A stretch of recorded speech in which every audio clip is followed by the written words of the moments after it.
जय हिंद। मौसम विज्ञान केंद्र जयपुर से मैं राधेश्याम शर्मा आप सभी का स्वागत करता हूं। सबसे पहले आज गणतंत्र दिवस के अवसर पर आप सभी को गणतंत्र दिवस की बहुत बहुत हार्दिक शुभकामनाएं। बात करेंगे राजस्थान में आगामी दिनों में आने वाले बैक टू बैक पश्चिमी विक्षोभ की।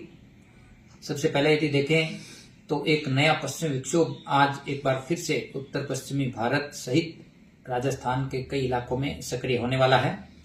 इस सिस्टम के असर से आज 26 जनवरी को दोपहर बाद एक बार फिर से बादल छाए रहने और हल्के दर्जे की बारिश की गतिविधियां शुरू होने की प्रबल संभावना है।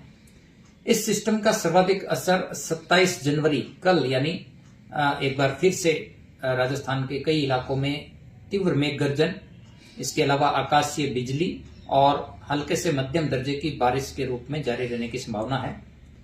इस दौरान विशेष रूप से बीकानेर संभाग, शेखावाटी क्षेत्र, जयपुर संभाग, भरतपुर संभाग, कोटा और अजमेर संभाग के भी कुछ इलाकों में मध्यम दर्जे की बारिश होने की संभावना है। इस सिस्टम का आज यदि देखें तो पश्चिमी राजस्थान के सीमावर्ती क्षेत्रों में भी हल्की बारिश के रूप में असर देखा जाएगा। इसके अलावा पिछले 2 दिनों से लगातार चल रही उत्तरी हवाओं के असर से जो फिलहाल शीतलहर की परिस्थिति बनी हुई थी, अब आज से ही चूंकि बादल छाए रहेंगे तो ऐसे में न्यूनतम तापमान में 2 से 4 डिग्री की बढ़ोतरी होगी और जो कोल्ड वेव का स्पेल है उससे कुछ राहत मिलने की संभावना है। इसके बाद यदि देखें तो 28 जनवरी से इस सिस्टम का असर भी धीरे धीरे खत्म होगा और एक बार फिर उत्तरी हवाएं प्रभावी होने से न्यूनतम और अधिकतम तापमान में फिर से 2 से 4 डिग्री सेल्सियस की गिरावट होगी। इसके बाद यदि देखें तो 30-31 जनवरी को एक और नया पश्चिमी विक्षोभ बैक टू बैक उत्तर पश्चिमी भारत और आसपास के इलाकों में सक्रिय होगा। इसका असर से आप देखेंगे कि 31 जनवरी और 1 फरवरी को फिर उत्तरी पश्चिमी और पूर्वी राजस्थान के कुछ इलाकों में मावठ होने की संभावना है।